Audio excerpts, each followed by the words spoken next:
ഒരു രാജമല്ലി വിടരുന്ന പോലെ ഇതളെഴുതി മുന്നിലൊരു മുഖം. കുളിച്ചൊരുങ്ങി എവിടെ പോകുന്നു കുഞ്ചാക്കോവൻ? മിസ്റ്റർ സാഗർ, കഴിഞ്ഞ ദിവസം ഞാൻ വെള്ളമടിച്ച് കിടന്നപ്പോ താൻ എന്നെ ഭിത്തിയെ ചാർത്തിയിട്ടെന്താ പറഞ്ഞേ? എനിക്ക് നല്ല ഓർമ്മയുണ്ട്. നിനക്കൊന്നും ഇന്ന് ആടുന്ന് പെണ്ണേ കിട്ടൂലെന്നല്ല ഞാൻ പറഞ്ഞത്. എന്നാ തന്റെ നാക്ക് പൊന്നായിടവേ, എനിക്കും കിട്ടിയൊരു പെണ്ണ്. നിനക്കും പെണ്ണാ? ഏതാടാ ഹതഭാഗ്യ? ഹതഭാഗ്യല്ല, ഭാഗ്യവതി. അവളുടെ പേര് മഞ്ജു. വീട് വൈപ്പിൻ. അച്ഛനമ്മയ്ക്ക് ഒറ്റ മോൾ, കോടികളുടെ ആസ്തി. വൈപ്പിനാ? വൈപ്പിൽ എവിടെയാ കൊച്ചിന്റെ വീട്? നമ്മുടെ മാർത്തോമ പള്ളിയില്ലേ, അതിന്റെ അപ്പുറത്തൊരു ടൈലറിംഗ് ഷോപ്പ് ഉണ്ട്, അതിനോട് ചേർന്ന്. ഓ ഓ ഓ തന്നെ.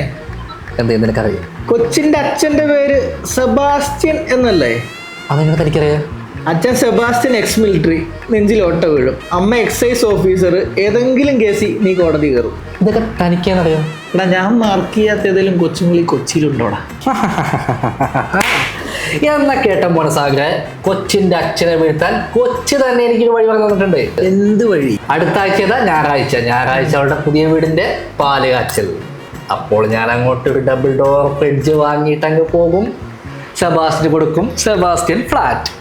ജോലിയും കൂലി ഇല്ലാത്ത നീ ഡബിൾ ഡോർ ഫ്രിഡ്ജ് വാങ്ങി സെബാസ്റ്റ്യന്റെ വീട്ടിൽ പോയി സെബാസ്റ്റ്യനെ വീഴ്ത്തും.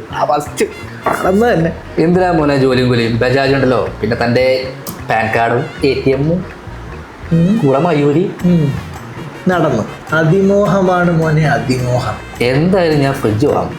പണം താൻ അടയ്ക്കും. പാൻ കാർഡും ആധാറൊക്കെ ഞാൻ മുന്നേ തൂക്കി. ഞാൻ നിന്റെ അമ്മയെ വിളിച്ച് പറയും. നോക്കാം.